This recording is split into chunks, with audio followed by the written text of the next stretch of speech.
we are working on something here, and just hang on a second, because there might be some breaking news here in a second. We are verifying. Okay, this is from Ian Rappaport.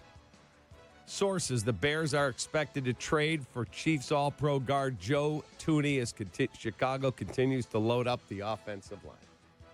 God bless. Wow. So we're just giving away draft picks for multiple left. Why'd you trade for Jonah Jackson yesterday? Boy, does this not make sense. I was all ready to go with the Mason Graham scouting report. You want to push it till later? Well, hold on. Yeah, let's just. Yeah, I mean, Yeah. they All right, just got a J-Bar. first-team All-Pro guard Yeah. who played left tackle last year. Yeah. He's Okay. going to be 33. It makes a lot of money. Okay. So again, do we have a Schefter on this yet, or just Ian Rappaport? Rappaport. Sources: Bears expected to trade for Chiefs All-Pro guard Joe Thuney as Chicago continues to load up on the offensive line. Casey gets a bit younger, plus frees up some money to use elsewhere. There you go. So Build through the draft. Trade all your picks. What are they giving up? I can't wait to find out. Why? Somebody please answer the question for me. Why did you trade for Jonah Jackson yesterday? I don't know. I can't figure this one out.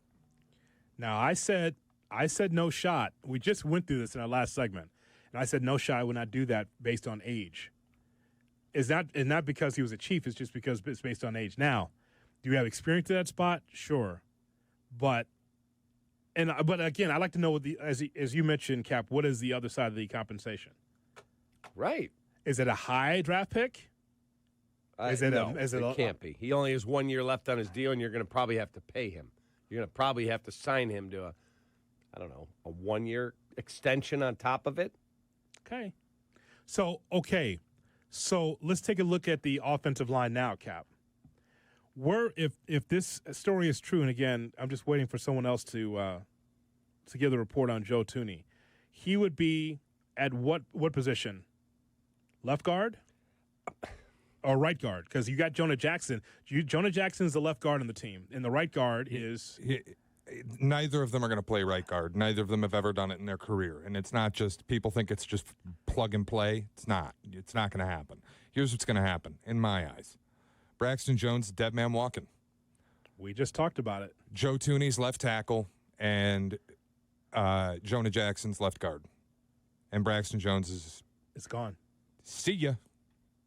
That's the only way I can wrap my mind around this, is if they've come to the conclusion Braxton Jones can't be left tackle, so they're going to play Joe Thuney outside, Jonah Jackson at left guard, figure out center. They'll probably have to extend Thuney to get his cap number down enough that they can still go and get Bauman. But boy, man, back-to-back days you're giving up draft capital for two guys who play the exact same position and combined to ding your cap today for $30 million.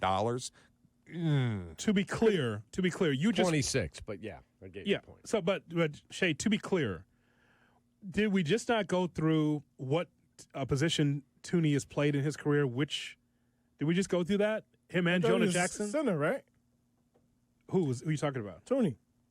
No, Thuney Thuney's a guard. Is a guard, but he played left tackle this year. I can go through their snap counts. I have them up. Thuney has. Let me make sure. This is Joe Thuney. Yeah, he's played 9,445 snaps at left guard in a 9-year career, 299 at left tackle, 128 at center. Jonah Jackson has played 3,623 snaps in his career at left guard over a 5-year career. That's almost all of them. 131 at center, 211 at right guard. So it's more likely you could move Jonah Jackson across the line, but still hasn't displayed much in the way of versatility. So neither guy has. So Cap, this sounds like the Bears have solidified. And tell us when Tommy's there. That they solidified the left side of the offensive line. If this story's true, well, right? Here's the thing. Yeah, they're throwing assets. We cannot complain that they don't throw any assets at the O-line, and then they go throw assets at it.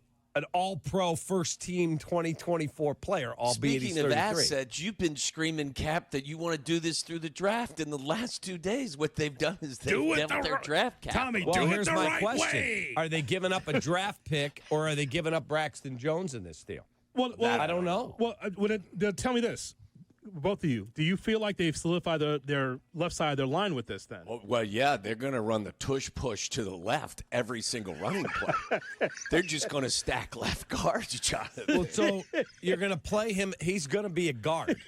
Yes, Cap. Listen, like this is one of those moments where you just find yourself like This is the Spider-Man meme, I guess, if that's the right analogy, because I'm talking to myself here.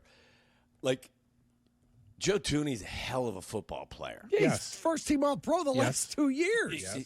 But he plays the same exact position of the guy that you just traded for, who, by the way, has had injury issues, and everyone and again, like, the best thing about Jonah Jackson for me is that Ben Johnson picked him.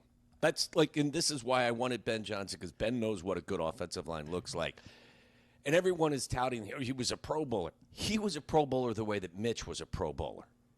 Remember when Mitch went to the Pro Bowl in 2019 as an injury? 18, yeah. Whatever it was. Yeah. It was the 18th season. The Pro Bowl actually took place at 19. Take that. Take that.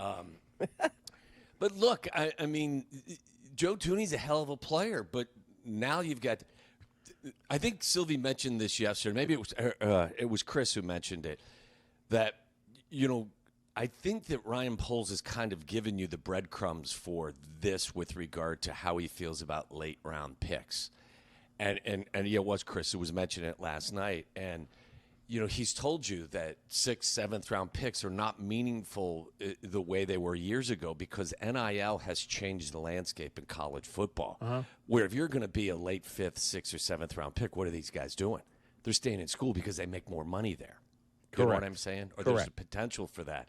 So the back end of the draft doesn't have as much talent or skill or usefulness the way that it used to. I'm just telling you what I think their perspective is up there. So when they give away 5th, 6th, or 7th round picks like Tic Tacs, it's because they don't have the value for them that maybe they would have. So let me say, Shay, you said he was playing a lot at left tackle. He didn't play that many snaps. No, they kicked him out, Cap, when whoever they brought in somebody, and that guy didn't. Well, they had Juwan Taylor as one of their tackles. Yeah.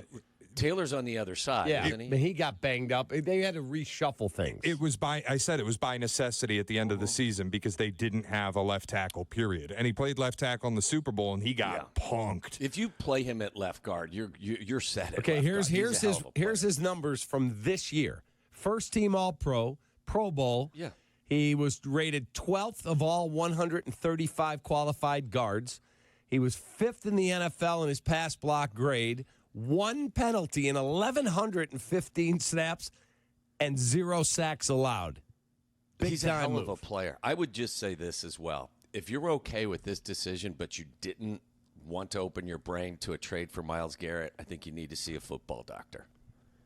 I would say that they first probably... of all, Myles Garrett's costing you 2 ones and more. Well, hang on a second. I would say that I'm sure they did their due diligence, but maybe the price was too high. That very well could be the case, too. For who? Could be. For Myles Garrett. Yeah, he's not. Again, they're Andrew Berry, their GM. He spoke again the other day and said, listen to me. We're not trading him. Trade requests, they happen across the league all the time. And I think, at times for individual players that they'll have certain interests during different parts of their career, where they're a young player, a veteran player, things like that. That's not unusual. It's not the first for us. It probably won't be the last. It's not the first across the league, but we appreciate Myles, and like I said, we're not interested in moving him. All right. 4th round pick in 2026. That's the price. So if you're just joining us here on a Waddle Wednesday, the Bears, according to Ian Rappaport, are expected to trade for Chiefs All-Pro guard Joe Thuney as Chicago continues to load up on the offensive line. KC gets a bit younger, plus frees up some money to use elsewhere. Yep. Shay? Just some of the details on it. Like Cap said, a 2026 4th-round pick goes back to Kansas City. Schefter. So you lose no draft capital this year to do this.